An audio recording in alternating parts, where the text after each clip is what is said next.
All right, so we'll turn our attention now to, well, it's still politics, but this time it's got to do with development in Benue. And we'll also need to state that we did invite the APC governorship candidates in Benue. He just informed us he couldn't make the show last night, but now we do have his Dr. Stephen Wande. He's the SDP governorship candidate for Benue State. He joins us from our studios in Abuja. Good morning, and thank you for joining us today.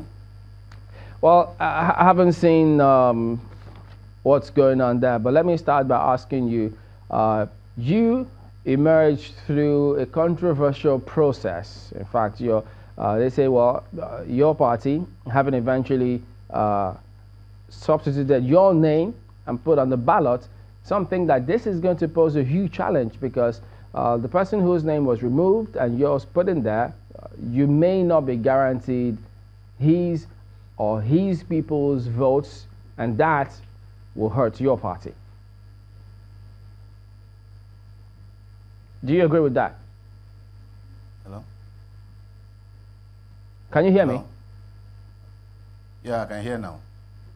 Okay. Did you hear the question I put to you? Yeah, I got the... So go ahead. Let's get your response. Earlier part of the question. Well, I got into the SDP through the legal means. I joined the SDP in September. I bought the forms for the primaries in the SDP, and went through the process. And I think the processes of emerging as candidates of party are usually through primaries, through direct, indirect, or by consensus. And that is what the means the party used. And I think this is an internal system, a constitutional issue in the party, which is being internally resolved. And maybe within the next 2-3 days, almost everything will be done. Political issues are settled within days, and very soon the party has an internal mechanism, and we are going to come out very strong. They speak about having to hold an emergency Congress wherein you emerged. Do they have any case when they cite that kind of matter? Well, I told you that I bought forms in SDP. I submitted, I got clearance to contest. And the party had issues around the primaries that were resolved, and the party has one voice, and I've sent the name to INEC, and it's a small matter within the party, and where it's being resolved already. In the next few days, you see SDP has one voice, as one family. All right then. So other than your being a medical doctor and your stints in the NMA, what makes you think that you can actually win the elections and you have something to offer Benue people? Well, I'm not just a doctor. I'm an IVF expert. Fertility centers, there are not many. I have a fertility center in the Middle Belt region. Only neighboring states like Nasarawa don't have fertility centers, Ebonyi, Cross Rivers, Taraba. So it's a research-based institution that is not very common.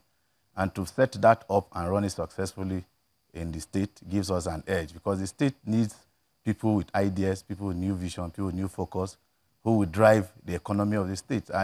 NMA, I've been into union. I was the chairman of doctors in the state. It's a big organization. I worked with Federal Medical Center. I got to the level of almost a director. I set up, at the NMA, we built a secretariat. I've done masters in public administration as a doctor. I've also done entrepreneurship training. I'm an employer of labor. I have a rice factory, I have a gari factory, I have a diagnostic lab. I've employed over 300 people in Benue. And these are credentials that will give the people the chance. I resigned because I have no promotion in the federal service. So I have the prerequisite experience to govern the state.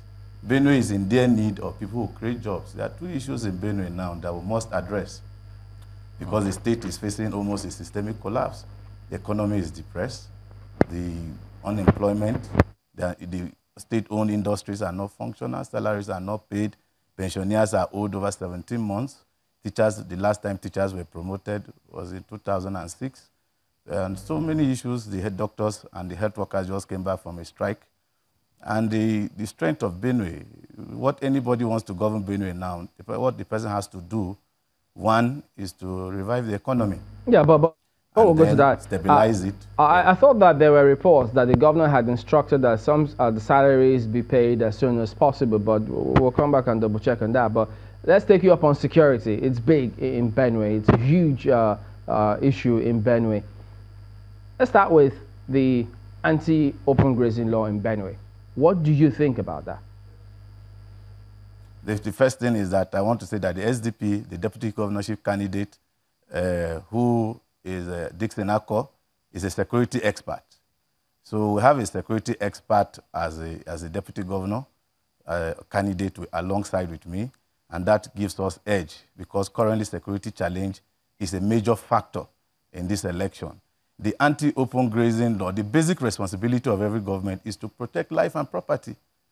Every government will want to protect life and property. So any law that comes into being has to be a law that will be fully implemented to protect lives and property. Currently, you have people who have stayed in IDP camps for over a year now. They have not gone back to their homes.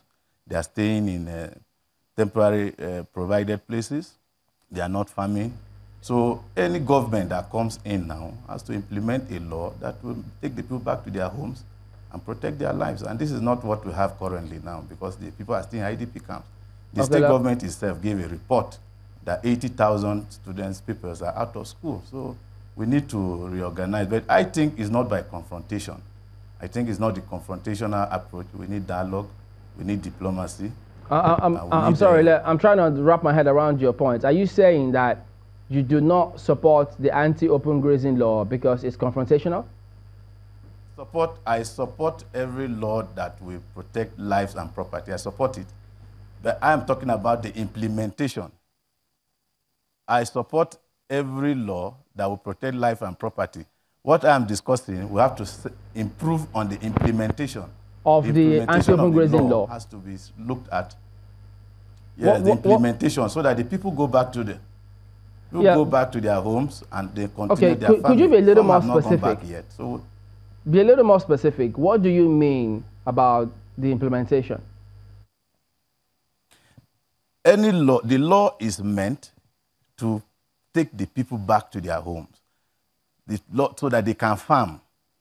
As we talk now, significant percent of the people are still in IDP camps and still not in their homes. So the implementation of the law is to move the people back to their homes and then get security. So it is not over yet until the people are able to go back to their homes, continue their farming, sleep with their eyes closed, like me and you. So I support the law, and I said that we have to improve on the implementation. There are indices that monitor a law. If you have a law, there are indices that you monitor. And the indices have to tell you, have the people gone back? Are the people farming? Are the students gone back to their schools? And this is an ongoing process that needs to be improved on. Let me get your thoughts still on that very particular point, because do you mean that the violence, especially in Benue State, that has largely reduced is as a result of the anti-open grazing law? The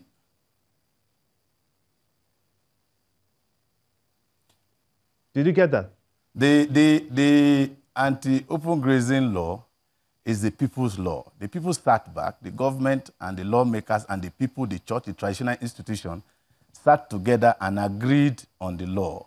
And they have pushed for the full implementation of the law. They discussed with the federal government, because the federal government has a role, because most of the security agencies are in the hands of the federal government. The police, the military, are in the hands of the federal government. So we need to keep dialoguing with the federal government to push them so that more attention is given to Benue and its communities so that they can be protected more. And this can only be through discussing and continuous negotiation, dialogue, and with the government, so that more of these people will go back and then people can be safe. What then is your plan? No investor. If I may come in again, my apologies. What then is your plan to get people in IDPs back to their homes? Yes, and that is what I'm saying. That the first thing now is to get the federal government, just like we discussed with them, to give support to the people. We need support. The economy of Benue is down. Benue is struggling with salary payment and infrastructure.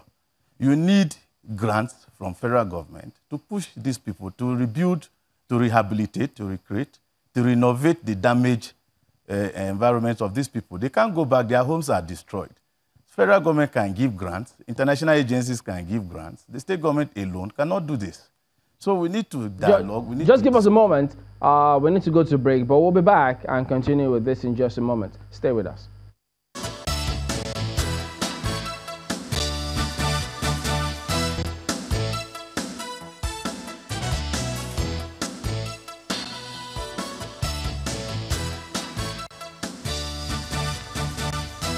Dr. Wande, could you tell us then, what specific plans do you have to create jobs? What's your target?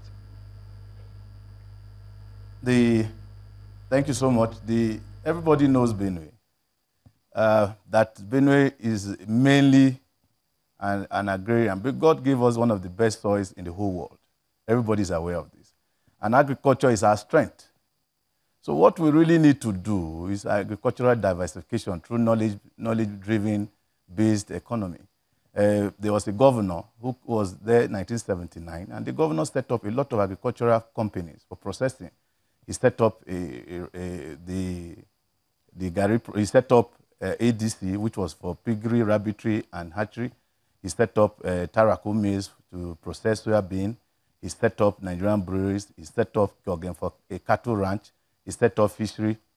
Now, those things are not existent any longer because the strength of the competitive and comparative advantage of Benue's agriculture. Today, if you take the example of Kebbi, Kebbi State is in far north Nigeria, and Kebbi State has the largest rice factory. And the target of Kebbi State government is to get 250 billion yearly from rice processing. And they have a collaboration with Lagos State, which you are aware. And that alone can fund the Kebbi State budget. Benue has the better soil for rice than Kebbi. And you have the river that has divided the state into two, running through most of the local governments. And today, irrigation farming is not obtainable in Benue. And if you put, Benue is the 5th state in terms of rice production in this country. And I think Benue should be first. If Kebbi can target 250 billion in rice production, I think Benue should get more. Our annual budget is also 178 billion. And if Kebbi can get that, if you go to cassava, Benue is the largest exporter of cassava. And today you don't have any, the encouragement for these people to farm. Mechanization is not there much. So we have to go back to the agricultural processing, diversification. That is why the federal government set up the University of Agriculture in Makurdi, the Federal University of Agriculture. All right, Dr. Wande. The College of Agriculture, Yandi. Right, we need to anchor at this point. We appreciate your thoughts. Dr. Stephen Wande is the SDP governorship candidate for Benue. So thank you for talking to us today on the program. All right, that's it, guys. That's the show today. We thank you all for watching. We'll be back tomorrow. I'm Chamberlain Oso. I'm Gimba Umar. I'm Neo Taigbe. Have a beautiful day. The views and opinions expressed by guests on this program are those of the maker and do not necessarily reflect the views, opinions, and endorsement of Channels Television.